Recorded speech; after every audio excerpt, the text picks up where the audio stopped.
On le fait tout le temps, sans même y penser. On appuie sur un interrupteur, clic, et hop, la lumière s'allume. Ça a l'air magique, non? Mais en réalité, derrière cette petite magie de tous les jours, il y a une science incroyable, une force invisible qui fait tourner notre monde. Alors quel est le secret qui se cache derrière ce tout petit interrupteur? C'est justement la question qu'on va explorer ensemble. On va remonter le courant, si j'ose dire, depuis l'ampoule jusqu'à la source même de l'énergie pour vraiment comprendre comment ça marche. Allez, c'est parti. Tout part de là, d'un résultat super simple, la lumière. Mais évidemment, derrière, il y a tout un processus invisible qui se met en place. Pour piger ce qui se passe en coulisses, on va devoir zoomer. Mais alors, vraiment zoomer, dans le monde de l'infiniment petit. Notre mission, si on l'accepte, c'est de rendre visible cette force qui, par définition, est invisible. Et pour y arriver, pas le choix, il faut aller voir ce qui se passe au cœur même de la matière. Bon, petit rappel de base. Absolument tout ce qui nous entoure, la table, l'air, tout est fait d'atomes. Et c'est justement là, à l'intérieur de ces briques élémentaires, que se cache la toute première pièce de notre énigme. Alors, dans un atome, on a 3 types de particules.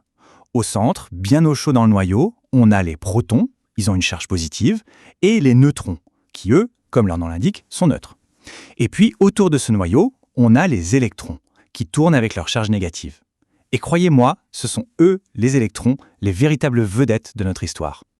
Et voilà à quoi ça ressemble. En gros, le noyau, qui est positif, va attirer les électrons qui sont négatifs. C'est un peu comme le Soleil qui attire les planètes. C'est cet équilibre qui fait que l'atome tient debout, qu'il est stable. Mais le plus intéressant pour nous, ce n'est pas tant le centre que ce qui se passe tout à la périphérie, sur les couches les plus éloignées. Oui, parce que la clé de toute l'électricité, elle n'est pas dans le noyau. Non. Elle est là, avec ces électrons un peu baladeurs qui sont sur la couche la plus externe. C'est leur comportement qui va absolument tout changer. Ok, mais là, question logique, si tout est fait d'atomes avec des électrons, pourquoi est-ce que le courant ne passe pas à travers une table en bois, par exemple? Eh bien, la réponse, elle est dans une sorte de personnalité des atomes. Certains sont prêts à partager leurs électrons et d'autres, pas du tout. Et ça nous amène à une question très concrète. Pourquoi un fil de cuivre, ça marche, et un fil de plastique, ça ne marche pas? La réponse est purement atomique. Toute la différence entre un conducteur comme le cuivre et un isolant comme le plastique, c'est une histoire de générosité en électrons. Regardez, c'est super clair ici. Les matériaux qui ont juste 1, 2 ou 3 électrons sur leur couche externe, comme le cuivre, ils ne demandent qu'à s'en débarrasser. Ce sont de superconducteurs. À l'opposé, ceux qui en ont beaucoup, 5, 6, 7, eh bien, ils s'y accrochent comme à un trésor. Eux, ce sont les isolants. Et voilà, c'est juste cette petite différence qui est à la base de toute notre technologie. C'est fou, non? C'est aussi simple que ça? Bon, récapitulons. On a des électrons qui peuvent se balader librement dans certains matériaux, les conducteurs. Super. Mais alors, c'est quoi concrètement un courant électrique? Eh bien, un courant électrique, ce n'est rien de plus qu'un mouvement d'électrons, mais un mouvement organisé. Imaginez une autoroute. D'un côté, on crée une zone avec un surplus d'électrons, c'est le pôle négatif. De l'autre, une zone où il en manque, c'est le pôle positif. Et que font les électrons? Ils se ruent pour aller combler le vide. Ce grand déplacement collectif, eh bien c'est ça le courant. Alors là, attention, petite anecdote historique qui a son importance. En toute logique, les électrons, qui sont négatifs, vont du pôle moins vers le pôle plus. Logique. Ça, c'est le sens réel du courant. Sauf que, pour des raisons historiques, bien avant qu'on découvre l'électron, on a décidé que le courant allait dans l'autre sens, du plus vers le moins. Et cette vieille convention, elle est restée.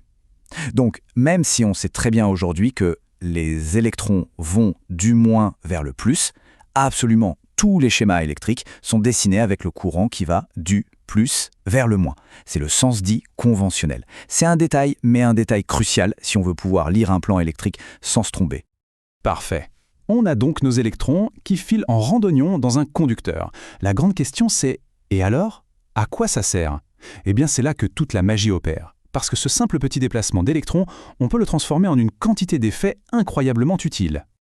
Et ce qui est absolument fascinant, c'est la polyvalence du truc. Pensez-y, le même flux d'électrons, selon comment on s'y prend, peut stocker de l'énergie dans une batterie, créer un champ magnétique pour faire tourner un moteur, générer de la chaleur pour un allume-cigare, ou bien sûr faire briller une ampoule. C'est quand même dingue de se dire que tout ça part du même principe, non?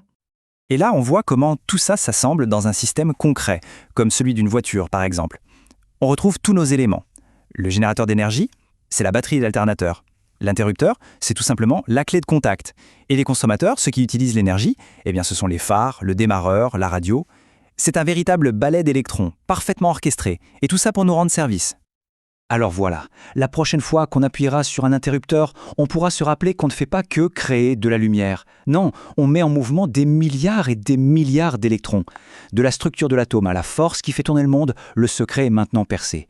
La seule question qui reste, c'est, avec cette puissance incroyable à notre disposition, qu'est-ce qu'on va bien pouvoir alimenter demain ?